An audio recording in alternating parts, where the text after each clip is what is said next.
Well, the creation of Lost Edinburgh came about in 2011. It was all for my granddad, you see. He had dementia at that time. And he wasn't quite at the stage where he was forgetting names and faces, but he was, it was in the post.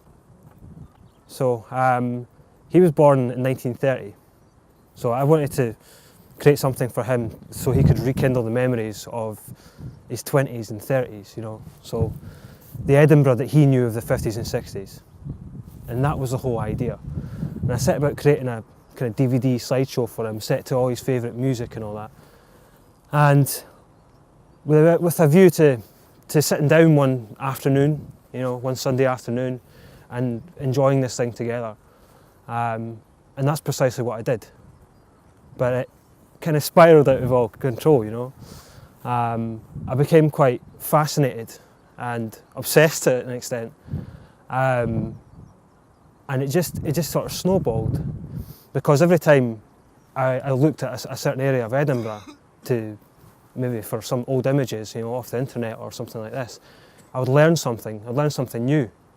I would learn what was there before, and I just found myself so fascinated by that I wanted to create something afterwards that would help capture that and reveal to a wider audience what I had discovered for myself.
Basically what happened was 3 days in, we were sitting with about 1,000 followers, What?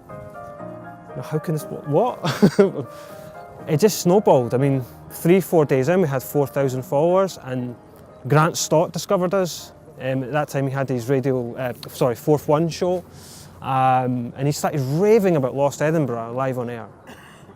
And it went from 4,000 to 10,000 that day or something like that, And the next day, of course, the press come a call, and it's not every day that you get the evening news phoning you at your work, that kind of thing, for an interview. And the Scotsman followed the day after. They did a double-page spread, and we had so much praise coming our way, There were people wide and far, from not just Edinburgh, but all over the world, just saying, what a fantastic idea, what a fantastic site. And all it was just a collection of old images.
the reason why people have such a fascination with looking at a lot of the older images is, well, there are a number of reasons.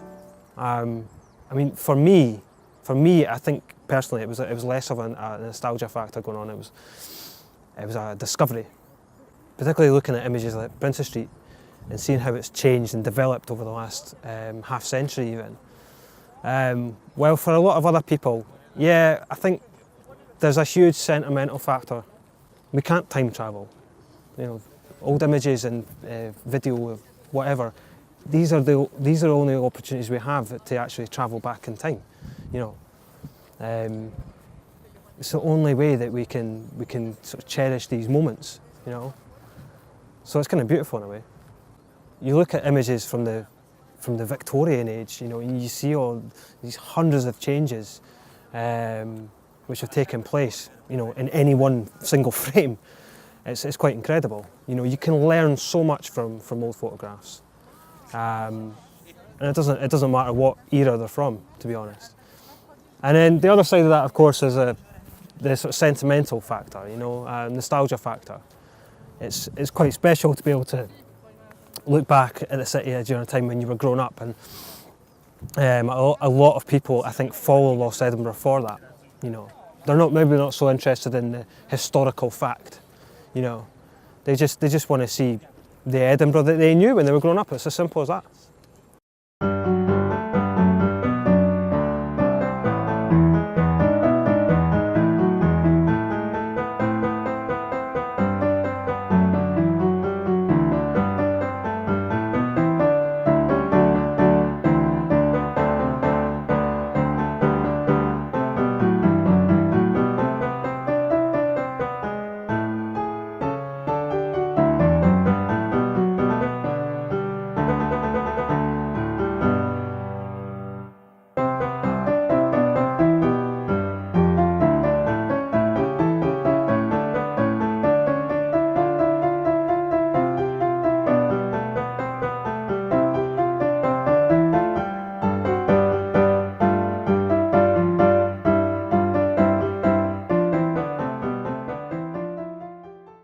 In the future, I want to create, first of all, a website. I've been talking about it for years. I've just never really had the time. Would absolutely love for Lost Edinburgh to have a website, and then maybe on to something else like, you know, world domination. Who knows, man? I don't know, honestly. It'd be great. It'd be great to branch out into other things. Maybe do a bit more television. Certainly a book. A book would be wonderful. I've always had a kind of a dream, a vision of a large format coffee table book of then and now's, large format images, that kind of thing. That'd be absolutely wonderful. So if there are any publishers that are watching this, then that'd be good. Honestly, I'm just so happy with what it has achieved. It's been the biggest success of my life, personally, for me, and I'm really delighted to see that it brings a lot of other people happiness as well. And that's it, really. What more can you ask for?